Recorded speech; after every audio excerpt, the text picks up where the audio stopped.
최후의 만찬이란 성화를 여러분들 보신 적이 다 있으실 겁니다. 레오나르도 다빈치가 그린 유명한 그림이지요. 이 그림 때문에 영화까지 나왔어요. 다빈치 코드라고.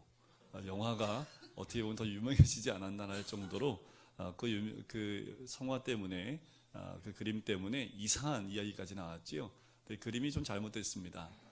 의자에 앉아서 식사하지를 않았지요. 당시에는 학자들에 의하면 의자에 앉아서 만찬을 하지 않고 대부분 로마식으로 누워서 반쯤 누워서 식사를 했기 때문에 다빈치가 그린 그림이 정확하다고는 볼 수 없습니다.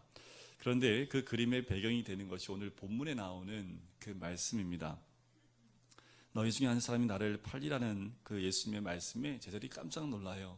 먹던 떡을 떨어뜨리기도 하고 잔을 떨어뜨리기도 하고 서로 수군거리는 그 장면을 포착해서 그린 그림이지요. 마치 제자들이 다 이렇게 얘기하는 것 같아요.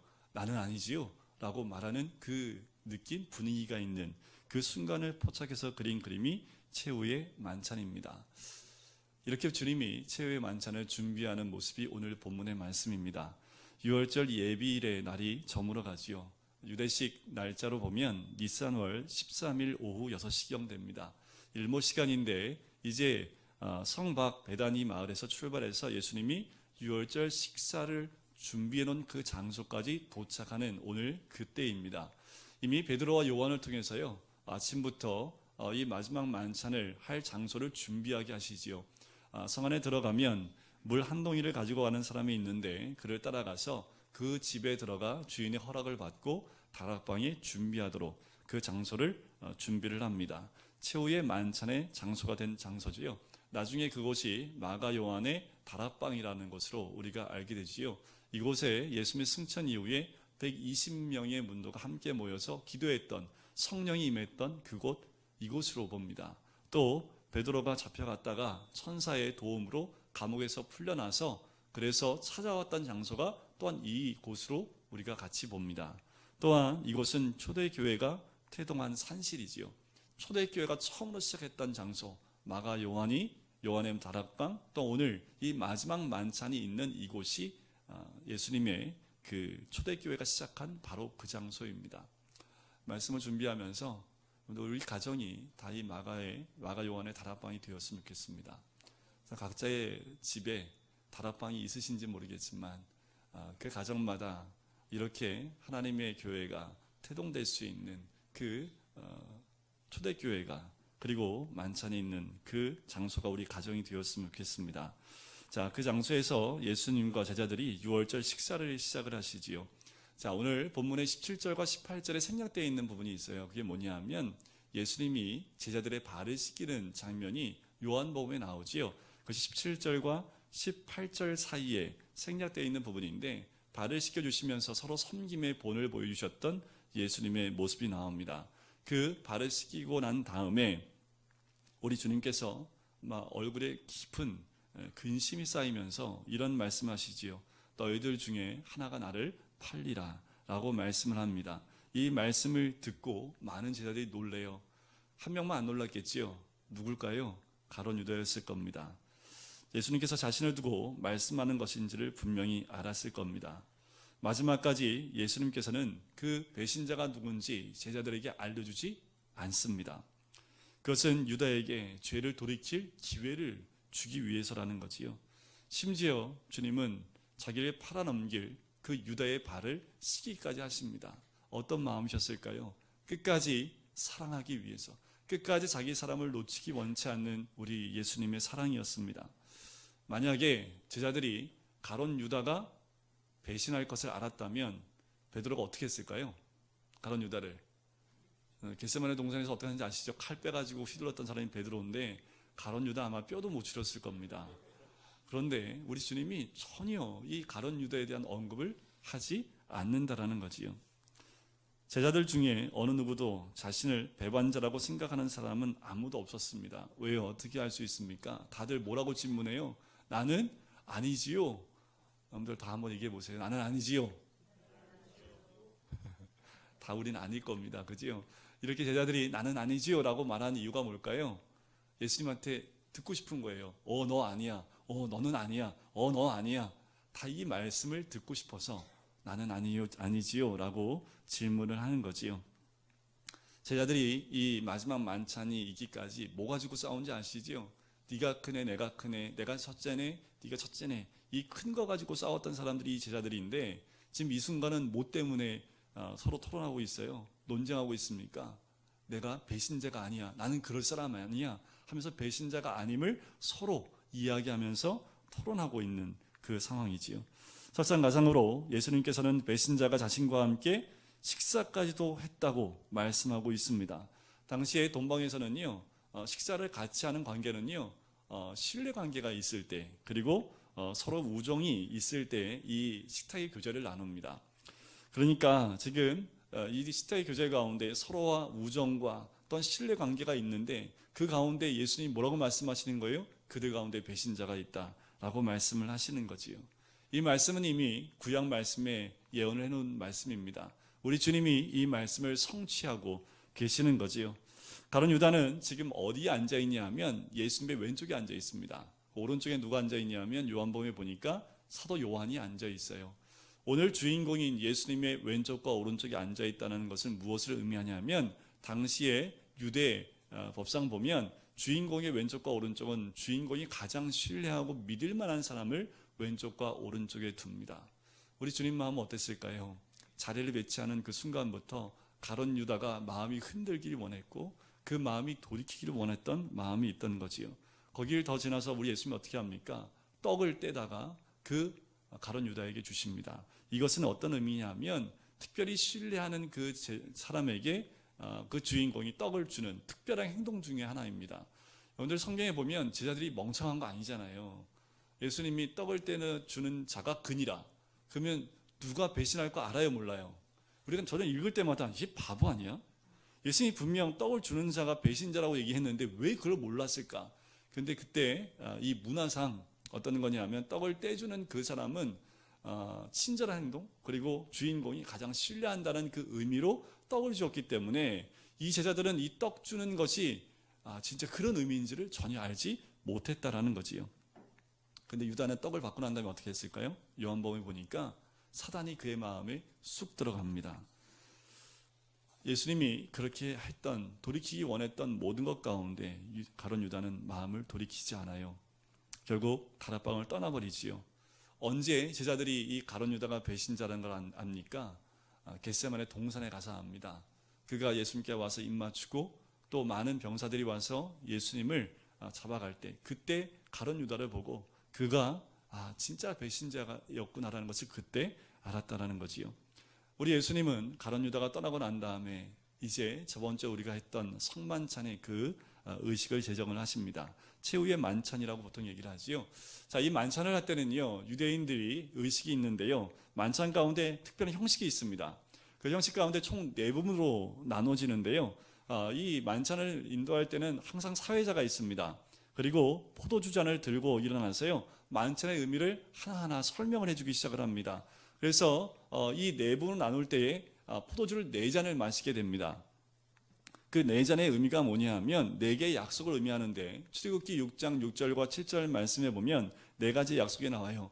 애굽에서 탈출할 것을, 그리고 종살이에서 해방될 것을, 그리고 하나님의 능력으로 구속받을 것을, 그리고 하나님과의 특별한 그 관계가, 새로워진 관계가 형성될 것을 약속하는 이 4가지의 의미가 4가지 잔에 의해 포함되어 있습니다. 자, 3번째 잔은요, 식사가 거의 끝났을 무렵에 이 3번째 잔을 나누는데 이때 만찬의 요소, 바로 떡, 그리고 쓴, 나물, 풀, 어린 양을 가지고 축사하면서 이것이 나타나는 의미, 바로 이스라엘 민족의 종살이했던 것, 그리고 해방과 그리고 어떠한 상징적 관계가 있는지를 설명합니다. 예를 들면 떡을 가지고 이야기하면서 이런 말을 해요. 이것은 우리 조상이 광야에서 먹었던 고난의 떡입니다. 그래서 떡의 의미에 대해서 설명을 한다라는 거지요. 자, 이제 우리가 오늘 읽은 이 말씀을 보면 사회자가 누굽니까? 예수님 직접 사회자가 되어주시는 거지요.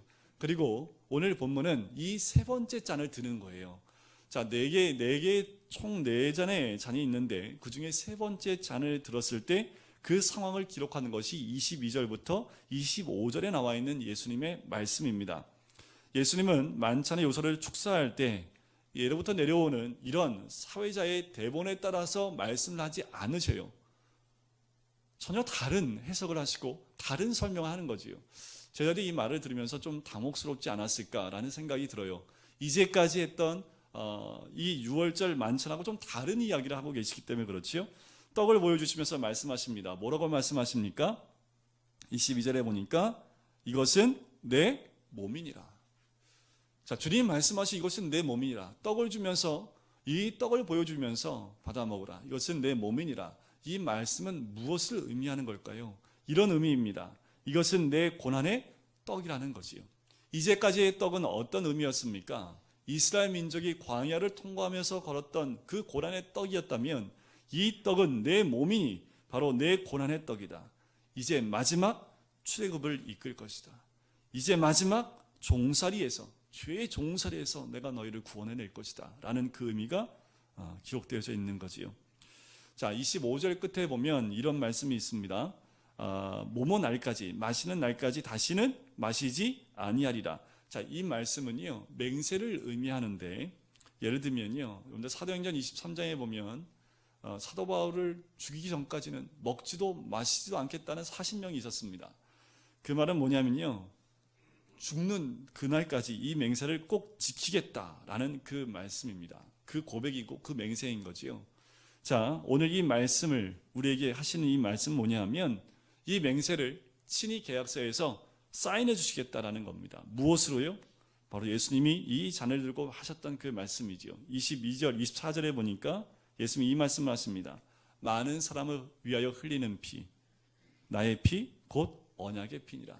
이 언약에 바로 사인을 예수님의 피로 하시겠다라는 말씀입니다. 이 말씀은 무엇을 의미하냐 하면 예수님의 대속의 희생으로 이제 하나님과 우리 사이에 새로운 언약이 성립되었다라는 그 뜻입니다. 그 말은 무엇이냐면 이 피로 이제 언약이 체결됐다라는 거예요. 바로 나의 피, 곧 언약의 피라는 거지요. 25절 끝에 좀 전에 읽었던 하나님 나라에서 새 것으로 마시는 날까지 마시지 않겠다라는 그 말씀은 우리에게 아무 조건 없이 주시는 약속이라는 겁니다. 그 언약의 피로 이제 약속을 성취하는데 언제까지요? 하나님 나라가 오기까지 이 약속은 이미 체결되었는데 아무 조건 없이 하나님이 그 언약 피로, 예수님의 피로 이것을 약속하신다라는 겁니다. 이런 의미지요. 내가 너를 아버지 품으로 데려가겠다. 내가 너를 왕의 만찬으로 데려가겠다라는 그 의미의 말씀입니다. 떡과 포도주를 드는 단순한 행동, 거기에 우리 주님은 내 몸이니 내 피니 라고 간단히 말씀을 하십니다. 바로 이 말씀은 첫 번째 유월절이 있었던 때, 그때 그 유월절 어린 양이 바로 예수님 자신의 희생을 예시하는 것이라는 것을 알려주시는 거지요. 하나님이 어린 양의 피로 이스라엘 백성을 종살이에서 구속하시기 바로 전날 밤에 이 유월절을 행하시고 지켰듯이 이제 이 유월절 만찬도 예수님이 예수 그리스도의 피로 이 세상을 구속하시기 바로 전날 밤에 이 만찬을 거행하셨다라는 거지요. 자, 이 예수님이 제자들과 함께 하신 이 마지막 만찬, 또 다른 면이 있습니다. 뭐가 달랐냐 하면 유대인들이 했던 이 유월절 만찬에 떡도 있었고요, 그리고 포도주도 있었습니다. 그런데 꼭 있어야 될 한 가지가 더 있습니다. 뭐가 있어야 될까요? 어린 양이 있어야죠. 어린 양, 그죠? 어린 양의 피를 발랐으면 그 어린 양의 고기를 먹어야 했습니다. 그래서 꼭 있어야 될 것이 무엇이냐면 어린 양, 그 고기가 분명히 있어야 된다는 거지요. 근데 오늘 본문 말씀에 보면 어린 양이 없어요. 어린이 어디 있습니까? 그 상 앞에 있지요. 바로 예수 그리스도가 바로 어린 양이라는 것을 나타내 보이고 있는 거지요. 세례 요한이 예수님에 대해서 뭐라고 말씀하십니까? 보라, 세상 죄를 지고 가는 하나님의 어린 양이로다. 이사야서 53장의 말씀에도 이렇게 나옵니다. 여호와께서는 우리 모두의 죄악을 그에게 담당시키셨도다. 그가 곤욕을 당하여 괴로울 때에도 그의 입을 열지 아니하였으며 마치 도수장으로 끌려가는 어린 양과 같도다. 이사야 53장에도 이미 예수님이 메시아가 어린 양과 같다라고 말씀을 하는 거지요. 마가복음에서 예수님은 나의 몸, 많은 사람을 위하여 흘리는 나의 피 곧 언약의 피라. 이 말씀은 결국 세례 요한이 얘기했던, 그리고 이사야가 얘기했던 메시아가 곧 나이니라 라는 것을 드러내 보시는 거지요. 십자가 위에서 우리 주님은 우리가 받아야 될 모든 형벌을 다 받으셨습니다. 십자가 위에서 우리 모든 죄가 그분에게 덮여졌다라는 거지요. 그분은 형벌이 우리를 영원히 넘어가도록 스스로 모든 형벌을 다 받으셨다라는 겁니다. 유월절날 그 죽음이 넘어가게 했던 것처럼 우리 예수님은 십자가 위에서 그 모든 죄의 그 형벌이 다 넘어가도록 우리 예수님은 십자가 위에서 그 몸이 찢기시고 또 피를 흘리는 그 십자가를 지셨다라는 겁니다. 진정한 사랑은 대속과 희생의 사랑이지요. 미국 한 국립공원에 화재가 난 적이 있습니다. 미국 옐로스톤 국립공원에서 화재가 났었는데요. 화재가 나고 난 다음에 삼립감시원들이 피해 규모를 조사하기 위해서 조사로 들어갔습니다.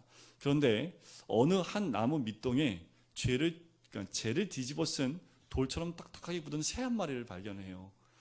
그러니까 이 불에 도망가지 못하고 그대로 타서 죽은 거지요. 그래서 이 감시원이 나무 막대기로 툭툭 쳐봤대요. 그랬더니 그 날개 아래에서 새끼 새 마리가 훅 튀어나오더랍니다. 그 모습을 보면서 아마도 이 어미새는 도망갈 수 있었지만 그 새끼 새를 보호하기 위해서 끌어안고 그렇게 그냥 불더미 속에서 견뎌냈던 거지요. 결국 어미가 죽었지만 새끼 새 마리는 그대로 살아있었던 그 모습을 발견하게 됩니다. 예수님이 하셨던 말씀이 기억이 나요. 예루살렘아 예루살렘아 선지자들을 죽이고 내게 파송된 자들을 돌로 치는 자여, 암탉이 제 새끼를 날개 아래에 모음같이 내가 너희의 자녀를 모으려 한 일이 몇 번이냐. 이 말씀처럼 우리 주님도 우리를 위해서 그 날개 아래로 우리를 모으시는 줄 믿습니다. 그 십자가 아래가 이 날개 아래지요. 지금도 변함없이 우리 한 사람 한 사람을 그 날개 아래 품어주고 계시는 분이 우리 주님이십니다. 그리고 자신의 희생을 통해서 그 사랑으로 우리를 덮어주시고 십자가 아래에 있는 우리 모두를 구원하시기 위해서 그 날개 아래로 모으시는 우리 주님의 사랑이라는 거지요. 오늘 말씀에 생략된 부분이 한 가지가 있는데요. 그거 뭐냐면 누가복음에 나와 있는 말씀인데요. 누가복음 22장 19절 말씀에 보면 이 말씀이 있어요. 또 떡을 가져 감사기도 하시고 떼어 그들에게 주시며 이르시되 이것은 너희를 위하여 주는 내 몸이라. 여기까지는 다 있지요. 한 말씀이 더 들어갑니다. 너희가 이를 행하여 나를 기념하라. 주님이 기념하라고 말씀을 합니다. 예수를 믿는 사람이라면 누구나 함께 떡을 먹고 포도주를 마시면서 그분을 기억해야 한다는 말씀이지요. 이 주님이 제정하신 이 만찬, 성경에는 주의 만찬, 주의 식탁, 축복의 잔, 떡을 떼는 것, 여러 가지 내용으로 이 말씀을 이 만찬을 이야기를 하고 있습니다. 주의 만찬에서 떡을 떼어주고 먹게 하는 것, 그것은 무엇을 의미합니까? 그리스도께서 십자가 위에서 우리의 죄를 위해서 찢기는 것을 기념하는 거지요. 잔을 마시는 것은 무엇을 의미합니까? 십자가 위에서 우리 죄 때문에 모든 피를 다 쏟아내시는 그것을 기념하라 라고 말씀하시는 거지요. 그분의 떡과 잔을 마시는 것은 바로 예수님의 희생적이고 대속적인 사랑을 기념하라 라는 겁니다. 그래서 우리가 성만찬에 떡을 받고 또 잔을 마시면서 주님이 우리를 위해서 죽으시는 그 죽음에 대해서 우리가 깊이 묵상하고 기념해야 되고 기억해야 되는 이유가 여기에 있는 거지요. 물론 애굽에서의 첫 번째 유월절 만찬은 실제 식사였습니다. 어린 양을 잡아서 피를 문설주에 임방에 발랐지요. 그리고 들어와서 죽은 어린 양의 고기를 먹었습니다. 그와 마찬가지입니다. 우리가 떡을 받는 것은 무엇을 먹는 거냐 하면 그리스도의 죽음을 먹어서 자신의 것으로 삼는 것이 바로 성만찬입니다. 예수님의 죽음을 우리가 받는 거지요. 그리고 주님의 죽음을 우리가 먹는 겁니다. 그래서 그분의 죽음을 통해서 우리 안에 있는 모든 죄가 죽어지는 거지요. 22절 말씀에 보면 그들이 먹을 때에 예수께서 떡을 가지사 축복하시고 떼어 제자들에게 주시며 이르시되 받으라, 이것은 내 몸이니라. 예수님이 뭐라고 말씀하십니까? 받아 먹으라 말씀하시지요. 그분이 하신 일을 받아 먹으라는 거예요. 그분이 바로 예수님이 하신 모든 그 십자가 사역을 받아 먹으라는 거지요. 우리는 실제로 받아 먹어야 합니다. 그래서 여러분들 만찬을 대할 때 그 떡을 먹을 때마다 그 떡은 예수의 살이기 때문에 그 말은 뭐예요? 주님이 십자가 사역을 함께 받아야 된다는 겁니다. 주의 만찬에서는 흔히 떡과 포도주를 나눠주며 이렇게 얘기하지요. 믿음으로 받으십시오 라고 얘기합니다. 믿음으로 받으라는 얘기는 뭡니까? 주님이 우리 위해 행하신 모든 그 사역을 믿음으로 받으라는 거지요. 그것이 복음인 줄 믿습니다. 주님이 우리 위해서 찢기시고 흘리신 그 모든 살과 피를 우리가 믿음으로 받음을 통해서 그것을 통해서 우리에게 주어지는 놀라운 구원의 은혜를, 그 복음을 우리가 함께 경험하라라는 거지요. 또 한 가지는 더 있습니다. 주님의 살과 피를 먹고 마심을 통해서 우리 안에 주님을 채우라는 겁니다. 주님이 우리 위해서 십자가 위에서 죽으시고 또한 그 고난을 받으신 것만 기억하는 것이 아니라 주님의 그 피와 살을 먹고 마시며 내 안에 예수님의 피와 살을 채우라는 말씀이지요. 내 삶에 예수님을 채우라는 겁니다. 이제 우리가 우리 죄 때문에 죽으신 예수님만 묵상하고 눈물을 흘리는 것으로만 끝나는 것이 아니라 내 삶에 예수님을 채워서 그 예수님을 우리의 삶 가운데 드러내 보이는 것, 그것이 우리 주님이 내 살을 먹고 내 피를 마시라는 그 말씀이라는 거지요. 우리가 1년에 한 3번 정도 우리가 성만찬을 하지요. 빠짐없이 모두가 참여하셔서요, 그 살과 피를 먹고 마심을 통해서 주님의 그 의미를 기억할 뿐만 아니라 주님의 살과 피를 통해서 내 삶이 이제는 내가 없어지고 그리스도로 채워지는 귀한 은혜가 임하게 될 줄 믿습니다. 자, 이 식사에 대한 부분에서 우리가 한 가지 또 기억해야 될 것이 있는데요. 식사는 누가 하고 할까요? 여기서 유대인들이 식탁의 교제를 하는 건요, 아무나 안 합니다. 특별한 개인적인 관계를 맺지 않으면 이 식탁의 교제를 하지 않는다라는 거지요. 바로 이 성만찬, 이 최후의 만찬은 무엇을 의미하냐면 주님과 나와의 개인적인 관계가 형성되어야 됨을 의미합니다. 나와 아무런 의미가 없고 관계가 없는 가운데 이 만찬을 대하지 말라는 겁니다. 주님과의 개인적인 만남, 개인적인 관계가 맺어져야 된다는 것을 의미합니다. 예수님은 그분의 완벽하고 대속적이며 희생적인 고난이 주는 그 유익을 누리려면 먼저 개인적인 관계가 회복돼야 된다는 거지요. 그런데 이것을 먼저 회복하셔야 됩니다. 나와 관계없는 예수님이 아니라 나와 함께 하시는 예수님이 회복돼야 된다는 거지요. 또 한 가지 의미가 있어요. 6월절 만찬은 누구와 하냐면요, 만찬은 가족과 함께 합니다. 그래서 6월절 만찬에 보면 제정할 때 출애굽기 12장에 보면 가족들끼리 모이게 되어져 있습니다. 그러니까 만찬은 누구 하고 해요? 가족들이에요. 근데 예수님은 누구 하고 해요? 제자들하고 하잖아요. 그죠? 그럼 제자들하고 왜 했을까요? 그 제자들이 바로 가족이라는 거지요. 성경 말씀에 누구든지 하나님의 뜻대로 행하는 자는 내 형제요, 자매요, 어머니라는 거지요. 근데 저번 주에 우리가 다 성만찬을 함께 나눴잖아요. 그럼 우리는 다 뭐예요? 형제와 자매라는 겁니다.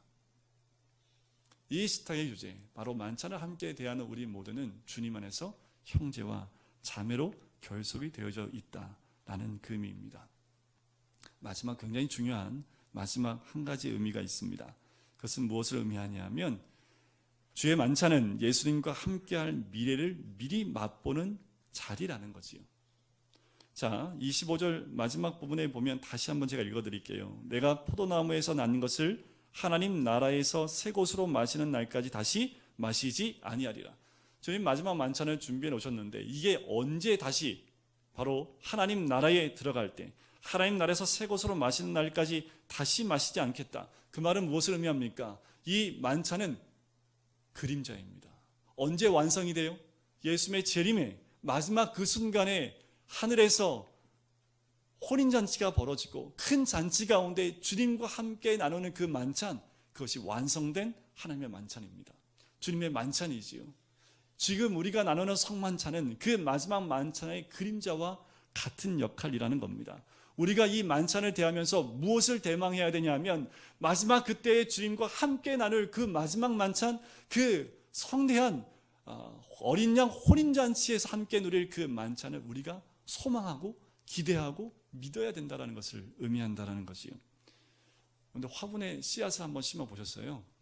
우리 둘째가 학교 숙제하면 목숨을 걸고 숙제를 하는 아이인데 선생님이 이제 콩을 심으라고 했나 봐요.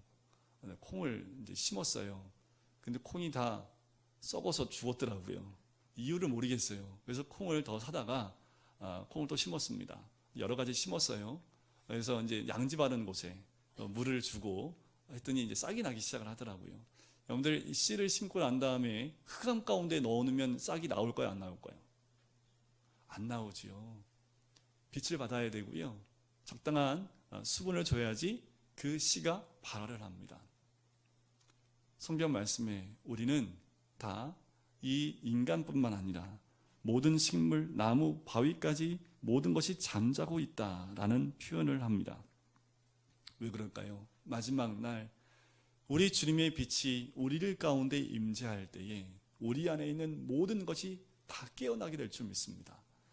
하나님이 창조했던 창조의 세계가 죄로 인해서 다 잠들어버린 이 세상, 죄악으로 이 땅이 깨어지고 있지만 주님이 마지막 날 주님이 이 땅에 오셔서 주의 빛이 비치면 우리 모든 영혼은 깨어날 뿐만 아니라 이 땅에 있는 모든 영혼들 뿐만 아니라 모든 것들이 깨어나 그 마지막 주님과의 큰 잔치 가운데 나아가게 되는 것을 경험하게 되는 거지요. 주님의 임재, 그것은 곧 예수님이 오실 때 이 땅 가운데 이루어지는 놀라운 은혜인 줄 믿습니다. 우리가 믿음 가운데 바라봐야 될 것은 바로 주님이 허락하시는 그 마지막 하나님 나라 가운데 우리가 함께 나아가게 된다는 거지요.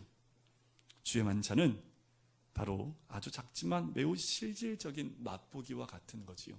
그래서 우리가 늘 성찬식에 우리가 나아갈 때 그런 소망 가운데 있어야 됩니다. 마지막 주님 오실 때에 주님과 함께 나눌 귀한 은혜를 바라봐야 되는 거지요. 한번 생각해 봤어요. 첫 유월절을 맞이했을 때 애굽을 한번 생각해 봤습니다. 그때 지나가는 이스라엘 사람 붙들고 이렇게 한번 질문을 해볼까요? 당신은 누굽니까? 지금 이게 무슨 일이 벌어진 거예요? 라고 이스라엘 민족 가운데 한 백성에게 물어본다면 아마도 그는 이렇게 대답을 할 겁니다. 나는 사형 선고를 받은 노예였어. 하지만 어린 양의 피 아래 숨은 덕분에 종살이에서 탈출할 수 있었지요. 지금은 하나님이 우리 가운데 거하십니다. 우리는 그분을 따라 약속의 땅으로 가는 중이요. 우리가 바로 이와 같은 모습입니다. 우리가 다 사형 선고를 받은 사람들이지만 예수님 때문에 이제 다시 죄의 종살에서 탈출했을 뿐만 아니라 우리 하나님이 우리와 함께 거하실 뿐만 아니라 우리 모두는 하나님이 약속하신 그 하나님 나라로 나아가고 있는 중에 있는 사람들인 줄 믿습니다. 우리가 만찬을 대할 때마다 우리는 이제 주님께로 나가는 발걸음을 또 한 발자국 한 발자국 나가는 거지요. 우리는 모두 다 이 자리에 머물러 있는 사람들이 아니라 매일 새롭게 하나님이 약속하신 땅으로 나아가는 하나님의 백성인 줄 믿습니다. 우리가 있는 그 자리에 머물러 있지 않고 오늘도 믿음으로 우리가 성찬식에 있었던 것처럼 이제 마지막 주님 오실 때에 그 주님과 맺을 그 놀라운 잔치 가운데 나가는 것을 소망하고 믿음으로 바라보면서 오늘도 믿음의 길을 가는 거지요. 그래서 오늘도 주님과 함께 동행하며 주님이 가라고 하신 그 믿음의 땅으로 한 걸음씩 나가는 것이 우리 모든 믿음의 사람들이 가야 될 발걸음인 줄 믿습니다. 우리 모든 성도님들 모두 한 사람 한 사람이 그렇게 주님과 함께 동행하시는 우리 모든 성도님 되시기를, 그래서 삶 가운데 주님이 우리를 통해서 다시 살아나심을 경험하는 우리 모든 성도님 되시기를 주님의 이름으로 간절히 축원드립니다. 우리 같이 기도하실까요?